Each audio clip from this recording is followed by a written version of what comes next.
Hello students. Students आज हम करने वाले हैं CBSE sample paper class 10th maths standard for term 2। ठीक है, सबसे पहले स्टार्ट करते हैं क्वेश्चन नंबर 1 से। देखो क्वेश्चन नंबर 1 में क्या गिवन है।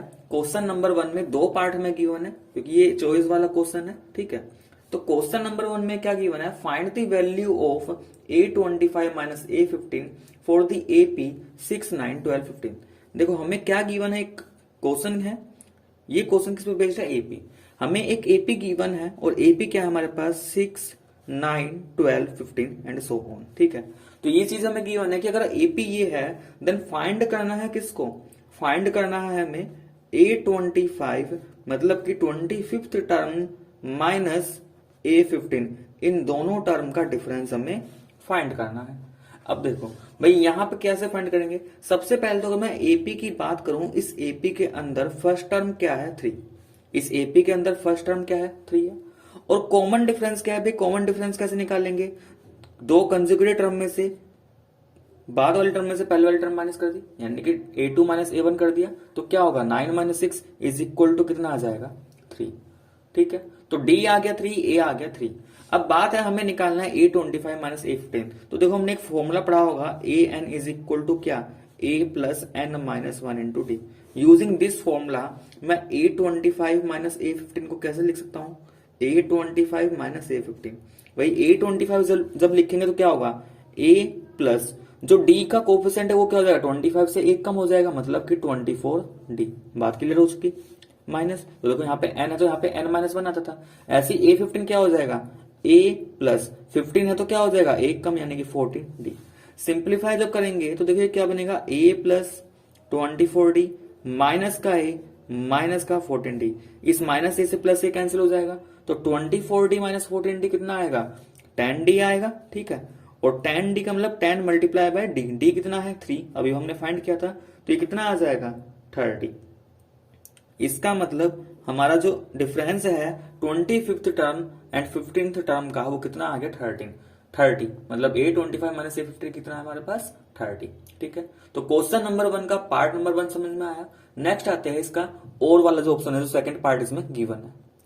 देखो सेकंड वाले पार्ट में गिवन है, if 7 times the 7th term of the AP is equal to 5 times the 5th term then find the value of its 12th term. भाई हमें बोला गया है कि अगर मैं 7 टाइम्स करता हूं कौन सी टर्म का 7th टर्म, और 7th टर्म को कैसे रिप्रेजेंट करूंगा A7, ये बराबर है किसके 5 टाइम्स, लेकिन किसका 5 टाइम्स 5th टर्म का। तो मतलब कि ये सिचुएशन क्वेश्चन के अंदर गिवन है कि 7 टाइम्स ऑफ 7th टर्म बराबर है किसके 5 टाइम्स ऑफ 5th टर्म। और अगर ऐसा है तो हमें क्या बोल रहा है कि हमसे बोला गया है भाई ये जो 12th टर्म है यानी कि A12 क्या करना हमें फाइंड करना है, ये A12 हमें क्या करना है फाइंड। तो सबसे पहले जो गिवन वाले पार्ट है यहां पे देखते हैं। भाई मान लेते हैं एक एपी है, मान के चले एपी है, एपी का फर्स्ट टर्म क्या लेट कर लेते हैं ए, एंड कॉमन डिफरेंस कुछ भी गिवन नहीं है तो वो भी क्या लेट कर रहे हैं हम डी लेट कर लेते हैं। यहां तक तो कोई दिक्कत नहीं। अब अकॉर्डिंग टू क्वेश्चन जैसा कि मैंने ऊपर बताया था कि 7 टाइम्स ऑफ A7 किसके बराबर है 5 टाइम्स ऑफ A5, यानी कि 7 टाइम्स ऑफ 7th टर्म बराबर किसके 5 टाइम्स ऑफ 5th टर्म। 7 क्या मैं A7 को A प्लस 6D लिख सकता हूं by using formula of nth term. ठीक है, ऐसे ही क्या 5A5 को A प्लस 4D लिख सकते हैं, यहां तक तो कोई दिक्कत नहीं। अब क्या करेंगे भाई, इसको सिंप्लीफाई कर लेते हैं, 7 का अंदर मल्टीप्लाई करेंगे तो कितना आएगा 7A प्लस 42D।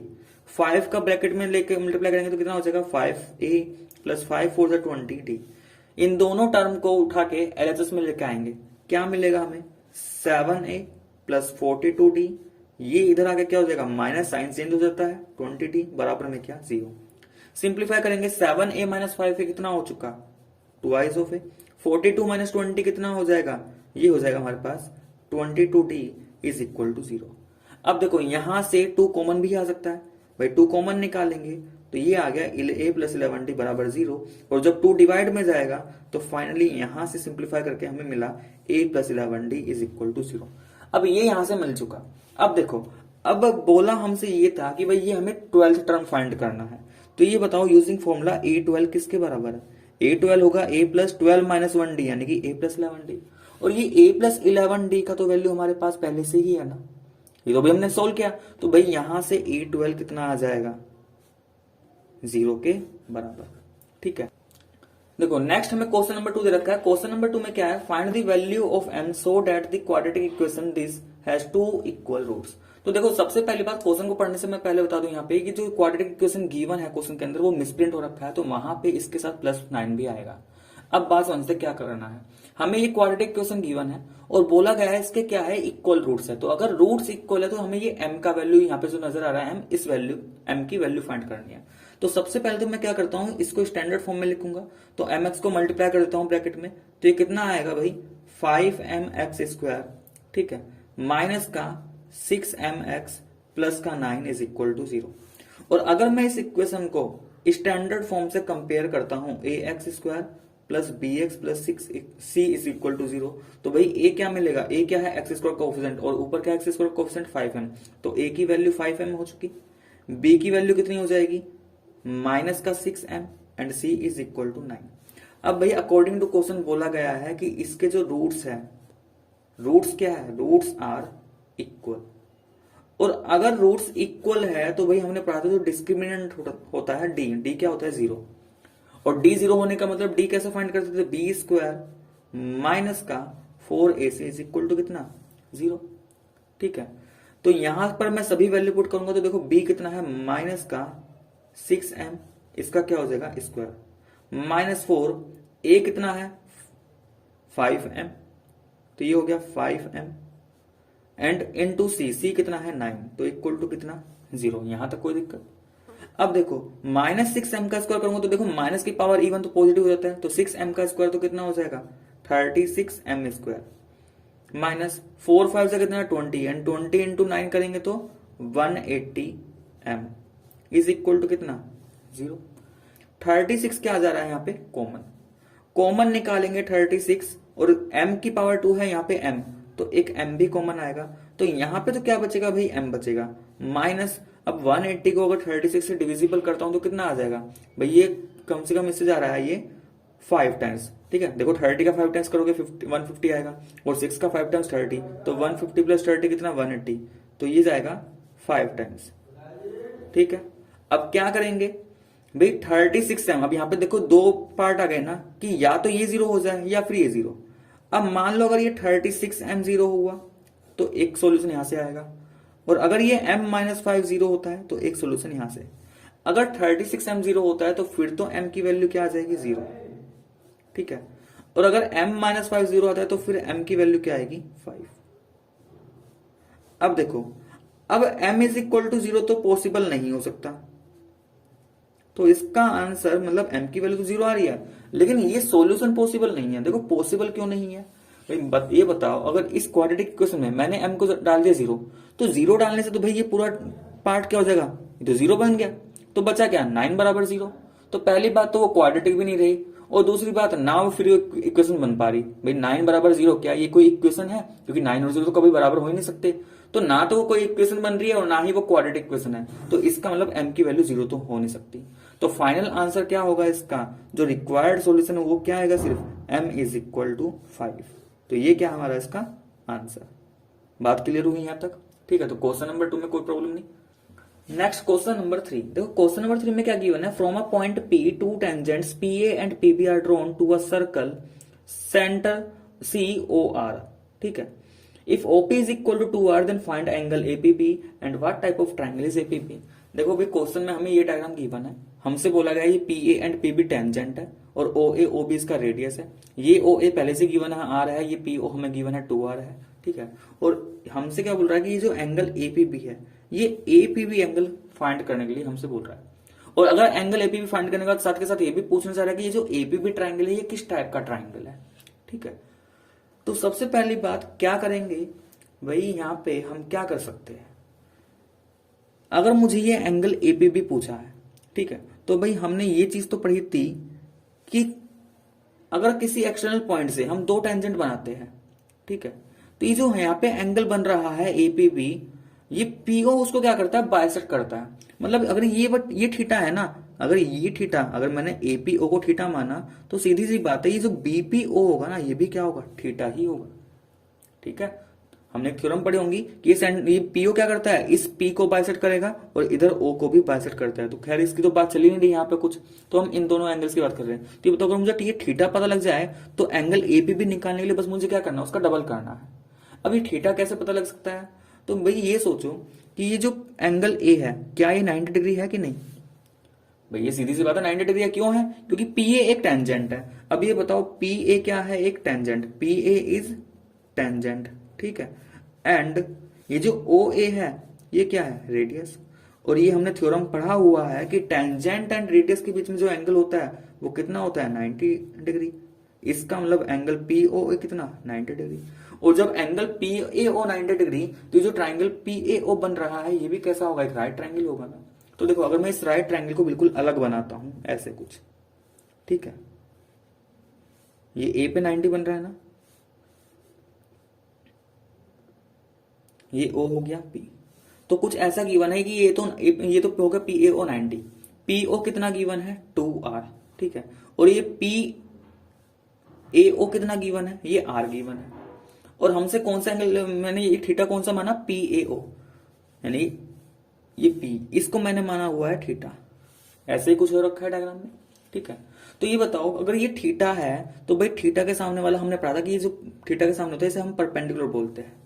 और जो 90 डिग्री एंगल बनता है उसे हम क्या बोलते थे, हाइपोटेनस। तो ये हमारा बेस होगा ना एक तरीके से पी ए। और ये बताओ यहाँ पे आर के टर्म में हमें दो साइड पता है, एक तो ओ ए और दूसरा ओ पी। यानी कि देखा जाए ट्राइंगल में मुझे परपेंडिकुलर पता है, हाइपोटेनस पता है, तो यहां पे यूज होगा हमारा ट्रिग्नोमेट्रिक रेशियो वाला कॉन्सेप्ट। ट्रिग्नोमेट्रिक रेशियो में हमने साइन थीटा कोस थीटा ये सब पढ़े हुए थे। तो ऐसा कौन सा ट्रिग्नोमेट्रिक रेशियो में लूं जिसमें मेरा परपेंडिकुलर आता है और हाइपोटेनस आता है।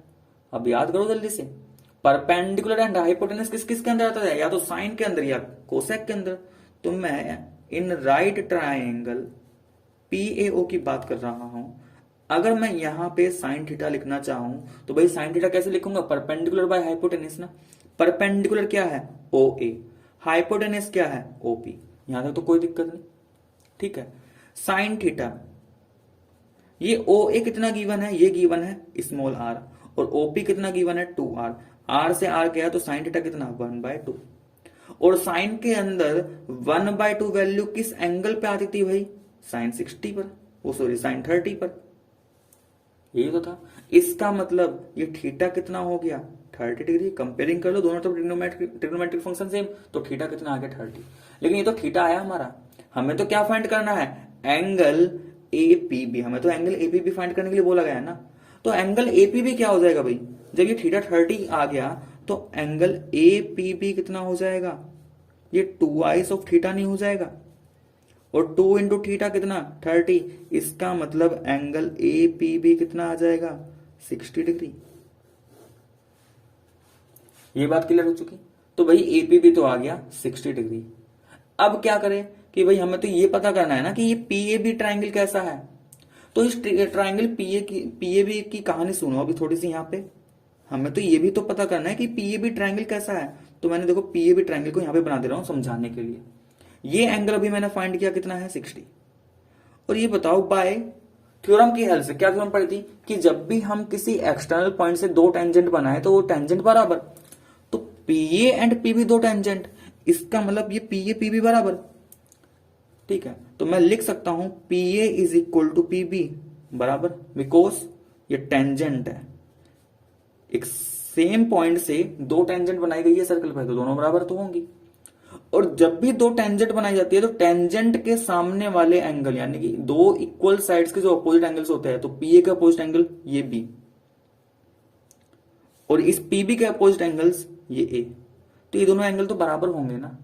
मतलब कि मैं दोनों का क्या एक्स बोल सकता हूं, बिल्कुल बोल सकता हूं कि दोनों एक्स ही होंगे। तो इसका मतलब अगर ये एक्स है तो ये भी तो एक्स ही होगा, ठीक है। तो अब यहां पे यूज करेंगे एंगल सम प्रॉपर्टी। तो इन ट्राइंगल पीएबी, अब पीएबी ट्राइंगल के अंदर बताना भाई तीनों एंगल का सम कितना होगा 180। तो 60 प्लस एक्स कितना होगा 180, ठीक है। एक्स प्लस एक्स तो कितना हो चुका 2x हो गया, तो 2x ये 180 माइनस 60 इज इक्वल टू कितना आ जाएगा 120। तो यहां से x कितना आ जाएगा 120/2, इसका मतलब कितना 60। तो देखा जाए भाई ये तो 60 था, ये एक्स एक्स भी क्या आ गए 60, तो तीनों के तीनों एंगल्स क्या है 60। इसका मतलब ये ट्राइंगल पी ए बी कैसा होगा जब सभी एंगल्स बराबर, तो कैसा है triangle, triangle P A B is equilateral triangle, equilateral triangle. यहां तक बात समझ में आ चुकी, कोई दिक्कत इसमें, ठीक है। तो ये था हमारा question number 3। Next question number 4। देखो क्वेश्चन नंबर 4 में क्या गिवन है, the curved surface area of a right circular cone is 12320 centimetre square if the radius of its base is 56 centimetre, then find its side. बहुत ही simple सा question है, direct formula based है। Question में बोला गया है हमारे पास एक कोन है, हमारे पास कैसा शेप है, ये कोन शेप हमें बोला गया है, और इस कोन शेप का जो सी एस दे रखा है कर्व्ड सरफेस एरिया वो कितना है 12320। बोला गया है इसका रेडियस 56 सेंटीमीटर है, ये गिवन है। तो इसकी हाइट बताओ, हाइट क्या होगी। तो ये बताओ भाई किसी भी कोन के अंदर CSA का फॉर्मूला क्या होता है, कर्व्ड सरफेस एरिया कोन का फॉर्मूला क्या था पाई आर एल, जहां पर एल क्या होती है ये सिलेंट हाइट, ठीक है। अब अगर CSA तो गिवन है इसका कितना 12320, पाई की वैल्यू क्या लू मैं भाई 22/7, जब तक क्वेश्चन में कुछ ना लिखा हो तो मैं 22/7 लूंगा, ठीक है।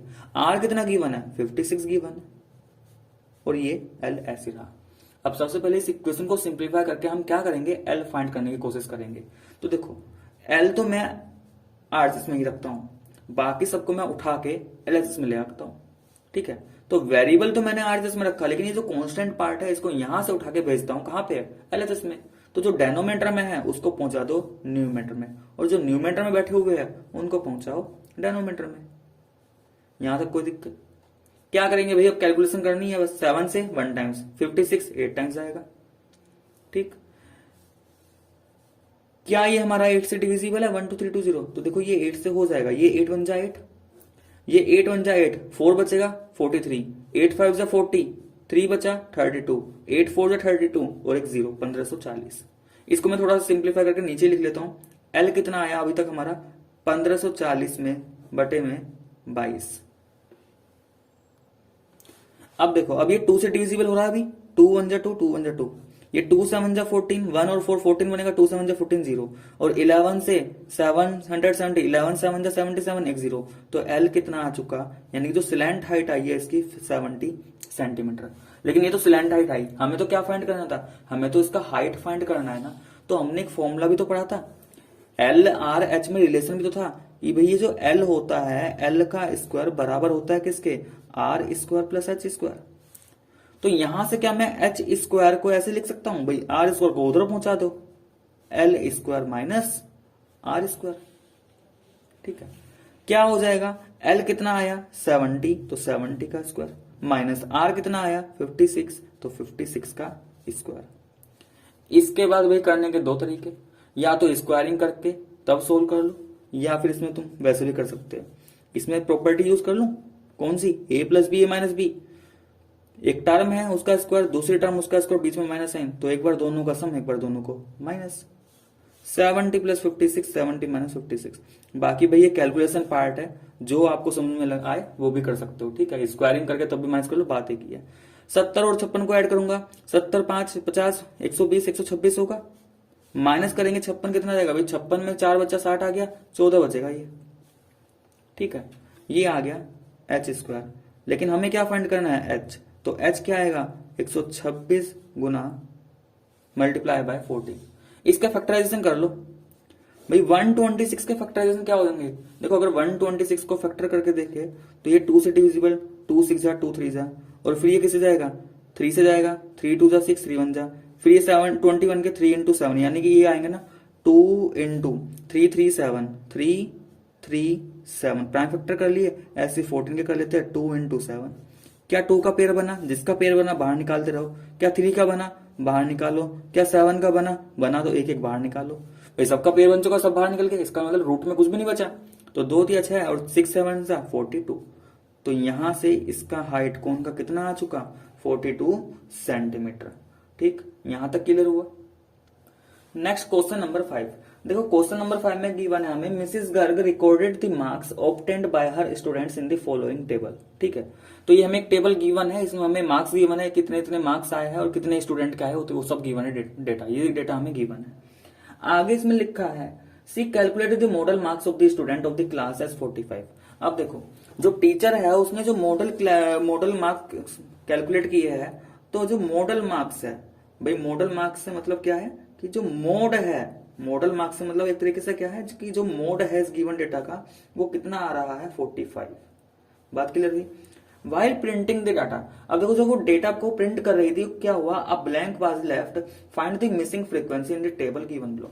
जब ये इस टेबल को प्रिंट कर रही थी तो हुआ क्या कि ये जो ब्लैंक है, ये जो 4260 वाली फ्रीक्वेंसी है ये ब्लैंक रह गया। तो हमें बताने की यहाँ पर क्या फ्रीक्वेंसी होगी जब इसकी मोड क्या हो 45, जब इसका मॉडल मार्क्स कितना हो 45। तो सबसे पहली बात तो यही ध्यान दो कि भाई जो मॉडल क्लास होती है ना, जो मोड होता है, मोड क्या है 45, और जो मोड होता है वो हमेशा मॉडल क्लास के अंदर आएगा, यानी कि जिस क्लास इंटरवल के बीच में 45 आ रहा होगा उसी क्लास इंटरवल को हम क्या कहेंगे, मॉडल क्लास। तो यहां पर इस गिवन डेटा में ये बताओ, ये जो क्लास इंटरवल गिवन है इसमें मॉडल क्लास कौन सी है, ये। ठीक है, तो ये हमारी मॉडल क्लास है। क्यों? क्योंकि 45 जो नंबर है ये मोड है, और ये मोड 45 किसके बीच में आएगा, 40 to 60 के बीच में ही तो आएगा। और मैं मॉडल क्लास क्यों फाइंड करना चाह रहा हूं, क्योंकि ये जो मैंने फॉर्मूला लिखा है भाई, मोड का फॉर्मूला क्या होता है, L plus F1 minus F0 divided by 2F1 minus F0 minus F2 into H। ये सारा डेटा डिपेंड करेगा कि मॉडल क्लास क्या है, क्योंकि जब तक मॉडल क्लास पता नहीं होगा तब तक मैं ये डेटा नहीं बता पाऊंगा। तो इसलिए मैंने पहले फाइंड किया मॉडल क्लास। और मॉडल क्लास कैसे पता चलेगा कि जिस क्लास इंटरवल के बीच में मोड आ रहा है वही हमारा मॉडल क्लास, इसमें तो कोई दिक्कत नहीं। इसका मतलब ये वाला क्लास इंटरवल मॉडल क्लास। अब ध्यान देना, बात को समझना, यहाँ पे कुछ आपको वैल्यू दिखाई दे रही है, ये फॉर्मूला है। ठीक है, फॉर्मूला आप सभी ने पढ़ा होगा। देखो इस मॉडल क्लास के अंदर ये जो F1 है, F1 क्या होगा कि जो मॉडल क्लास है उसका फ्रीक्वेंसी जो मैंने F माना है। तो ये F0 यानी कि जो F0 है ये क्या है, मॉडल क्लास से जो ऊपर वाली क्लास है उसका फ्रीक्वेंसी जो है वो हमारा F0। तो F0 क्या होगा 10। ये F2 क्या है, मॉडल क्लास से जो नीचे क्लास इंटरवल है 60 to 80 इसकी फ्रीक्वेंसी यानी कि 6, ये है F2। L क्या है फिर, ये है हमारा lower limit of model class. Model class क्या है भाई 40 to 60, इसमें लोअर लिमिट क्या 40, अपर लिमिट क्या 60, तो L क्या है लोअर लिमिट, तो ये आएगा 40। और क्या बचा, H बचाना। H क्या है क्लास साइज, और क्लास साइज देख लो 40 to 60 किसी का भी देख सकते हो, सभी का सेम ही है। ठीक है, तो 40 to 60 क्लास साइज मतलब upper limit minus lower limit कर लो, किसी भी पर्टिकुलर क्लास इंटरवल को उठाओ और अपर माइनस लोअर लिमिट कर लो, तो जो निकल का है वही क्या है क्लास साइज। तो 60 माइनस 40 करेंगे 20, ये सारी वैल्यू आ चुकी। बस अब तो कुछ भी नहीं करना, काम हमारा यहां से बहुत आसान हो चुका। हमें ये सारी वैल्यूज यहाँ पे पुट करनी होगी, इसमें H जहां पे भी F आएगा उस F के लिए हमें सोल्व करना होगा। सबसे पहले मोड कितना गिवन था, ये तो 45 गिवन था, तो मोड की जगह आ गया 45 इज इक्वल टू L कितना है भाई 40 है। ठीक है, प्लस F1 कितना है हमारे पास, ये F ही माना है हमने। F0 कितना है हमारे पास 10 है, ट्वाइस ऑफ F1 का मतलब 2 इंटू F बन जाएगा ये, माइनस F0 ये दे रखा है 10, माइनस F2 ये है हमारा 6, और मल्टीप्लाई में कितना है 20। यहां तक कोई दिक्कत, तो यहां तक तो कोई दिक्कत होनी नहीं चाहिए। अब इस 40 को उठा के भाई मैं इधर लेकर आता हूं, तो क्या बनेगा 45 माइनस 40 इज इक्वल टू, देखो ये क्या बचा F माइनस 10, नीचे क्या बचा 2F, माइनस 10 माइनस 6 करेंगे तो माइनस माइनस प्लस, तो माइनस का 16 हो जाएगा, और मल्टीप्लाई में क्या है 20। थोड़ा सा सिंप्लीफाई कर लेते हैं, 45 माइनस 40 कितना हो जाएगा 5 इज इक्वल टू कितना F minus 10 upon 2F minus 16 multiply by क्या 20। बात क्लियर हुई। अब क्या करेंगे, क्या मैं इसको कुछ ऐसा लिख सकता हूं 5 बाय 20, भाई इस 20 को भी नीचे घुसा दिया, तो 5 बाय 20 इज इक्वल टू किसके F minus 10 upon 2F minus 16। ठीक है, थोड़ा और सिंप्लीफाई करेंगे, इसके बाद मैं यहां पे कर रहा हूं, ध्यान से देखना। 5 अपॉन 20 को मैं लिख सकता हूं 1 अपॉन 4, 5 अपॉन 20 को क्या लिख दिया 1 बाय 4 इज इक्वल टू क्या F minus 10 upon 2F minus 16। Cross multiply कर लो, 1 का मल्टीप्लाई इसके डिनोमिनेटर में करूंगा, सिंपल क्या आ जाएगा 2F माइनस 16। 4 का मल्टीप्लाई इधर करूंगा तो 4f माइनस का 40। कोई दिक्कत यहां तक? क्या करेंगे, वेरिएबल को एक तरफ, तो ऐसा करता हूं -16 पहले से ही एलएचएस में है, -40 को भी एलएचएस में लेकर आऊंगा तो क्या हो जाएगा प्लस का 40। 4f तो पहले से ही एलएचएस में है, लेकिन 2f को उधर लेकर आ जाऊंगा तो क्या बनेगा माइनस का 2f। -16 प्लस 40 कितना, ये आएगा भाई 16 जाएगा तो 24 आएगा 24। 4f माइनस 2f करूंगा कितना आएगा 2f। तो यहां से f कितना आएगा 24/2, मतलब कि f कितना आया 12। f कितना आया 12। तो जो हमारी फ्रीक्वेंसी आई है ये f, ये कितना आया 12। ठीक है, तो यही है हमारा फाइनल आंसर। मतलब जो मॉडल क्लास की फ्रीक्वेंसी है वो कितनी है, जो हमारी प्रिंट नहीं हो पाई तो वो कितना है 12। तो यहां तक स्टूडेंट समझ में आ गया। ठीक है, नेक्स्ट आते हैं हम क्वेश्चन नंबर 6 पर। देखो क्वेश्चन नंबर 6 में क्या दे रखा है, जो क्वेश्चन नंबर 6 में 2 क्वेश्चन दे रखे हैं और है यहाँ पे। ठीक है, तो पहला जो क्वेश्चन है यहाँ पे लिखा है, if Ritu were younger by 5 years then what she really is, then the square of her age would have been 11 more than 5 times her present age, what is her present age. देखो क्वेश्चन में क्या लिखा है भाई, अगर पहली लाइन को ये पढ़ते हैं कि if Ritu were younger by 5 years then what she really is, तो बात ये चल रही है कि अगर रितु की एज, जो उसकी अभी प्रेजेंट एज है, भाई प्रेजेंट एज मान लो जो रितु की प्रेजेंट एज है वो क्या है एक्स हो जाए, तो अगर रितु की प्रेजेंट एज एक्स है, अब क्या होता है वो प्रेजेंट एज से 5 साल अगर छोटी हो जाए, भाई प्रेजेंट एज एक्स है तो 5 साल छोटे होने का मतलब क्या है कि अगर उसकी एज एक्स -5 हो जाए, ठीक है, तो if Ritu age is X -5, तो देखो क्वेश्चन ये बोल रहा है कि प्रेजेंट एज तो एक्स है, लेकिन अगर उसकी एज 5 साल छोटी, भाई यंगर का मतलब क्या होता है छोटा, तो 5 साल क्या हो गई कम हो गई, यानी कि एज क्या हो चुकी x -5। तो अगर एज x -5 हो जाती है देन अकॉर्डिंग टू क्वेश्चन जो उसकी एज आई है ये x -5, इसका स्क्वायर किसके बराबर है, तो देखो आगे लिखा है ना कि then her age would have been 11 more than 5 times her present age, कि प्रेजेंट एज का अगर मैं 5 टाइम्स करता हूं उससे भी 11 ज्यादा है। ये बात क्लियर हुई। तो प्रेजेंट एज रितु की एक्स थी, अगर 5 साल छोटी हो जाती है तो उसकी एज x -5 आती है, और अगर उसकी एज x -5 आती है तो जो एज निकल के आती है उस एज का स्क्वायर बराबर है किसके 5 times of present age plus 11 more. ठीक है, तो प्रेजेंट एज के 5 टाइम्स से भी 11 ज्यादा है, इसलिए हमने क्या यहाँ पे +11। बस अब क्या करेंगे भाई, अब तो एक इक्वेशन बनी है क्वाड्रेटिक इक्वेशन, इसको सोल्व करेंगे, यहां से एक्सपेंड करेंगे। सबसे पहले मैं a - b का होल स्क्वायर यहाँ पे अप्लाई कर दे रहा हूं, तो ये क्या बनेगा x का स्क्वायर प्लस का 25 माइनस का 10x। इस 5x प्लस 11 को भी इधर लेकर आता हूं तो माइनस का 5x एंड माइनस का 11 इज इक्वल टू कितना 0। सिंप्लीफाई कर लेते हैं, ये तो हमारा x स्क्वायर रहेगा, -10x -15x -5x, ये माइनस का 15x हो चुका, एंड 25 - 11 करेंगे तो कितना आ जाएगा 14 आ जाएगा। यहां तक तो कोई दिक्कत नहीं।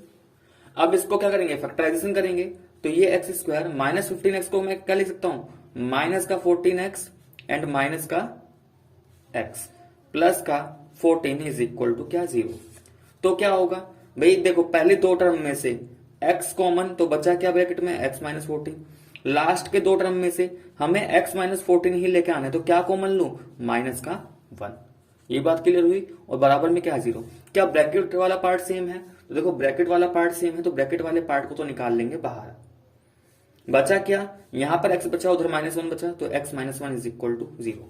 अब क्या करेंगे, एक बार x -14 को 0 रखेंगे और ये x -1 को 0 रखेंगे। x -14 0 तो x की वैल्यू क्या आएगी 14, x -1 0 तो x की वैल्यू क्या आएगी 1। अब बात ये है कि प्रेजेंट एज, अब प्रेजेंट एज हमने x मानी थी, तो भाई प्रेजेंट एज में दोनों ये 14 एंड 1 होगा, क्या कौन सा होगा, तो ये समझो अगर हम मानते हैं प्रेजेंट एज चलो 1 है, तो अगर प्रेजेंट एज 1 है तो इसकी रितु की एज 5 साल पहले x -5 1 -5 ये तो नेगेटिव में आ जाएगी, और एज कभी भी नेगेटिव नहीं होती, तो इसका मतलब ये वाला केस तो नॉट पॉसिबल, नॉट पॉसिबल। तो फिर क्या होगा 14। तो जो प्रेजेंट एज है रितु की प्रेजेंट एज कितनी आएगी 14 years. Present age is 14 years. बात क्लियर हो चुकी, ठीक है। तो ये तो हमारा क्वेश्चन नंबर 6 है। अब क्वेश्चन नंबर 6 के ही देखो सेकंड क्वेश्चन भी है इसके अंदर, क्वेश्चन नंबर 6 का ही जो और वाला पार्ट है बाद में लिखा है कि हमें सोल्व करना है। देखो यहाँ पे हमें एक क्वाड्रेटिक इक्वेशन दे रखी है 9x² माइनस का 6px plus P square minus Q square बराबर 0। क्या लिखा हुआ है कि भाई इसको सिंप्लीफाई करो, ठीक है, यानी कि इसको सोल्व करना है, किसके लिए, x की वैल्यू फाइंड करनी है। तो देखो जब भी यहाँ पे बात तो ये कि इसमें कोई इसने मेथड मेंशन नहीं कर रखा कि भाई हमें क्वाड्रेटिक फॉर्मूला से करना है या स्प्लिटिंग द मिडल टर्म, ठीक है। तो हमने इसमें फॉर्मूला तो लिखा हुआ नहीं कि किस तरीके से करना है। तो हम क्या करेंगे, जब भी कोई हमसे रूट बोलेगा तो हम क्या करेंगे, इसमें क्वाड्रेटिक फॉर्मूला यूज करेंगे। भाई क्वाड्रेटिक फॉर्मूला क्या होता है कि सबसे पहले तो इस इक्वेशन को स्टैंडर्ड फॉर्म से कंपेयर करते हैं, कंपेयर करने के बाद यहां से एबीसी निकालेंगे। ये स्टैंडर्ड फॉर्म मैंने लिख दिया। अगर कंपेयरिंग करता हूं तो देखो ए किसके बराबर है, 9 के बराबर, ये बी किसके बराबर है, माइनस ऑफ 6p, एंड सी किसके बराबर है, P square minus Q square. यहां तक तो कोई दिक्कत नहीं। इसके बाद हमने क्या पढ़ा है कि x इज इक्वल टू किसके होता है, जो रूट होते हैं minus of b plus minus B square minus का 4ac डिवाइडेड बाय किससे, ट्वाइस ऑफ ए।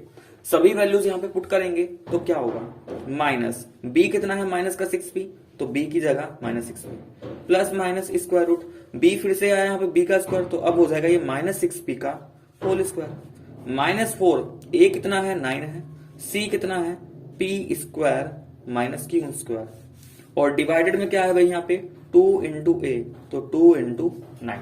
ये बात क्लियर हुई। सिंप्लीफाई करते हैं, ये माइनस माइनस बना लेगा क्या, प्लस, तो 6p, ये प्लस माइनस, अब स्क्वायर रूट के अंदर देखो माइनस का स्क्वायर करेंगे तो पॉजिटिव हो जाएगा, 6 का स्क्वायर 36 और p का स्क्वायर p स्क्वायर, तो ये 36p स्क्वायर हुआ। ये क्या है माइनस, और 4 9 जा 36, तो ये माइनस का 36 हुआ ना, तो जब माइनस 36 की मल्टीप्लाई p स्क्वायर में करूंगा तो क्या मिलेगा, माइनस 36p स्क्वायर, और जब माइनस 36 की मल्टीप्लाई माइनस क्यू स्क्वायर में करूंगा तो माइनस माइनस प्लस, लेकिन 36 क्यू स्क्वायर। ये बात क्लियर हुई। और डिवाइड में क्या है भाई, 2 9 जा 18 हो जाएगा। देखो ये दोनों टर्म तो कैंसिल हो चुकी, ठीक है, क्योंकि ये प्लस के साथ है, ये माइनस साइन है, 36p स्क्वायर दोनों, लेकिन एक पॉजिटिव एक नेगेटिव कैंसिल हो चुका, बचा ये सिर्फ 36 क्यू स्क्वायर। ये 6p प्लस माइनस, अब ये 36 क्यू स्क्वायर क्या एक परफेक्ट स्क्वायर है, तो देखो 36 को मैं 6 का स्क्वायर लिख सकता हूं ना, यानी कि 6 इंटू 6 लिख सकता हूं, तो रूट से बाहर आ गया 6, ऐसे क्यू का स्क्वायर, तो इसका रूट लूंगा तो क्यू आएगा, और डिवाइडेड में क्या है 18। ऊपर से अगर न्यूमेटर देखा जाए 6 कॉमन मिल रहा है, 6 कॉमन मिलेगा तो क्या मिलेगा, अंदर बचा p प्लस माइनस क्यू, और डिवाइडेड में कितना है 18, 6 से ये 18 3 बार जाएगा, तो बचा कितना है यहाँ पे p plus minus Q by 3। इसका मतलब प्लस माइनस क्यू का मतलब क्या हुआ कि एक बार तो x की वैल्यू क्या होगी, प्लस साइन के साथ लिख लो p प्लस क्यू बाय 3, और दूसरा वैल्यू क्या आएगा इसमें, p माइनस क्यू बाय 3। तो ये आ गया हमारा आंसर, ठीक है। तो ये क्वेश्चन समझ में आ चुका, क्वेश्चन नंबर 6, ठीक है।